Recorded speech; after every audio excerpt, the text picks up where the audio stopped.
we're back with Catherine the Great. That's right. It has been a long time since we did Extra History, and now it's finally time to get back on action with it. Catherine has basically overthrown her husband, she is now in command of Russia, and shit's about to go down.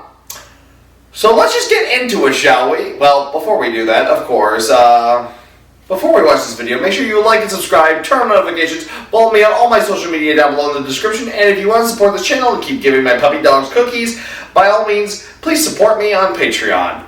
Now, let's see what Catherine has in mind, shall we? Let's get this video started in 3, 2, 1, and play. With the war in Europe settled and the church finally under her control, Catherine could at last focus on her great project, the law.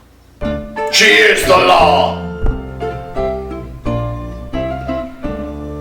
In her spare time, while not getting distracted by things like getting an ex-lover elected the puppet king of Poland, or corresponding with Voltaire, Catherine focused on writing the Nakaz, a massive set of guidelines for how to rewrite the laws of the land. These weren't laws, mind you, but rather guidelines on how to make laws, because Catherine had a novel idea. She would bring together representatives of her people and ask them what problems they faced that needed fixing before she actually went about making new laws. And so she assembled representatives from every free class, region, and religion in her empire to come together and discuss what laws needed to be made. And in some ways, this was incredibly inclusive. She had representatives who were Cossacks, representatives who were Muslims, even representatives who were Buddhists. But there was one group that was left out. That whole free part in free class meant that there would be no serfs. After all, the serfs' owners could look after their interests, right? But no serfs meant that 9/10 of the empire went unrepresented. And as for the representatives of the 1/10 who did show up for her great assembly on laws, they were utterly unprepared for it. There really hadn't been much involvement in government in Russia up to this point, and truth be told, many of the people involved held at least some suspicion that this was a trick or some sort of loyalty test. For the first of many meetings, they debated what honorific to award Catherine. If you are wondering, the Great just narrowly beat out All-Wise Mother of the Fatherland. Catherine found this infuriating. Did they not understand that she had called them here to help her figure out what laws to make, not to just give her titles? Well, no. In fact, a fair number of them couldn't even read the guidelines she gave them, and even fewer really understood the heavy Enlightenment philosophy that was the basis of the Nakaz, which meant that getting anything useful from them was like pulling teeth. The merchants wanted the rights of nobles. The nobles wanted to be able to engage in commerce as merchants. And the peasants mostly gave very specific complaints about how that jerk Boris from the next village over keeps letting his cows trample my fence. Can we make a law about that? Catherine was an autocrat at heart. She believed in absolutism, but she wanted data. She felt that an autocrat should rule with knowledge and understanding, but knowledge and understanding were in short supply in these meetings. Finally, after much frustration, the whole affair was called off. Foreign events had become more pressing. Remember when I mentioned that Catherine had put a puppet on the Polish throne?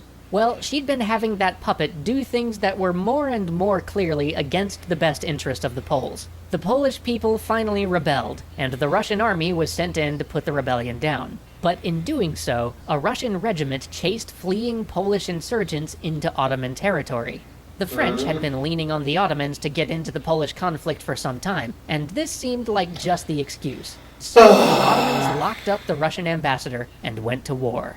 This turned out to be a poor decision on the Ottomans' part. Once seen as near equals, the Russians belied expectations and delivered the Ottomans a series of crushing defeats. On land, the Russian forces, led in small part by one Grigory Potemkin, seemed invincible. And at sea, where the Turks thought themselves to be unopposed because the Russians had no port on the Black Sea, the Russians conceived of a bold plan to take the Baltic fleet, sail it all the way around Europe, and surprise the Ottoman fleet. Well, leave it to the Russians. They know how to put ships in the right place at times, or they used to at least. The Russians didn't get quite as much from the war as might first have been supposed, partly because of pressure from other foreign entities who didn't want to upset the balance of power too greatly, and partly because something curious was happening back home in the Urals. But first we must talk of the treaty that ended the war, the Treaty of Kachuk-Kainarza. It gave the Russians a fair swath of territory, but most importantly, it gave Russia ports on the Black Sea, which had been one of their strategic goals for a very long time. It also provided war reparations, which helped with the ongoing problem of Russia being kinda broke.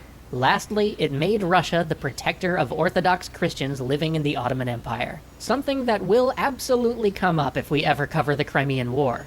Alright, so with the war against the Ottomans thus concluded, Catherine could turn to another niggling issue, the fact that half of her country was up in arms. At first it seemed like a small revolt, a little nothing out in the boonies, but then when Catherine sent a force to pacify it, that force was defeated. So she sent another force out to pacify it, and the commander lost his head, literally. This was getting to be a problem. In fact, it was a huge problem, one that would require the help of some of those troops that had been tied up fighting the Ottomans to solve. Because what had started out as a small group of discontented Cossacks had grown into the largest peasant rebellion Russia had ever seen. The horrible conditions of serfdom, the increase in tax collectors and government officials messing with Cossack affairs, and discontent of the old believers with the Orthodox hierarchy meant that these groups had become dry tinder just waiting for a lit match. And a man named Pugachev had fanned that discontent into a firestorm. Pugachev claimed that he was Peter III, that he had escaped the attempt on his life, and that his wife and the evil nobles had deposed him because he was about to sign into law a decree freeing all the serfs. He was also offering freedom of religion and a tax-free return to the traditional way of life for the Cossacks. To a lot of people, that sounded like a pretty good deal, and for a year, they held sway over vast parts of Russia, often dealing savagely with any nobles unlucky enough to cross their path. But at last, as the troops began to pour back from Ottoman lands, Catherine sent out an overwhelming force to snuff out the rebellion. But even as this fire was being put out, a much worse specter flared up. Now what? Oh, Smallpox was still the bane of Europe. No one was safe from it, noble or common, king or priest. It had just burnt through the Austrian royal family, destroying their line of succession. And here Catherine was, never having contracted it. Perhaps worse still, here her son was, with whispers all around court of the uncertainty of his ever ascending the throne, because he had not yet suffered and survived the disease. Catherine herself said that she lived in fear of the disease every day. Too many people she had known had been claimed by it.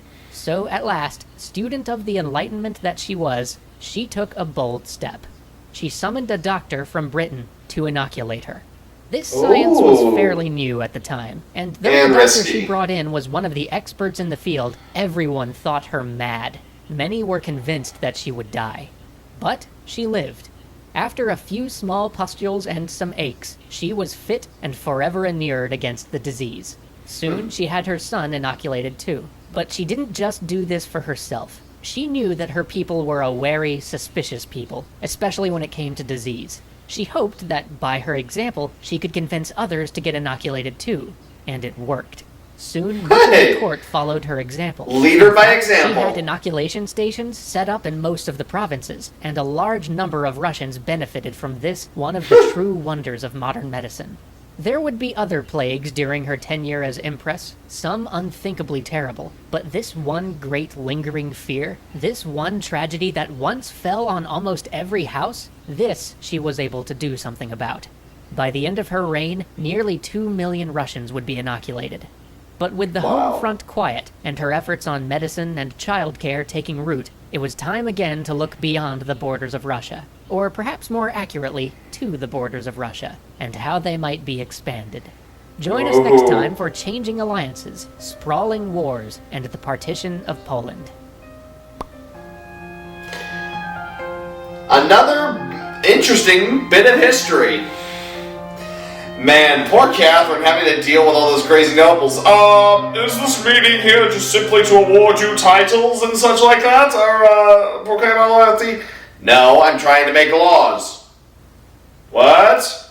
Wait, you care about the peasantry? What? Why don't we just give you the title of Catherine the Great? Poor girl. And then the Pugachev rebellion. Oh, God, I wonder if she ever thought... Oh, Jesus, did that flippin' assassin miss my husband? Fuck. But yeah, now they have the Black Sea. One of the greatest. Oh boy. I wonder if Russia having control over ports in the Black Sea won't come back to bite us in the ass in the future. Either way, this was still a good video. It was awesome. It was awesome, and another cool piece of history about a great flippin' woman. Anyway, I hope you all enjoyed this. I will look to my schedule and see what we do next week. So, until then, you know who I am, I know who you are, I will see you all in the next video. Strange that the puppies weren't here today. Knowing Luna, she's probably curled up in a corner somewhere.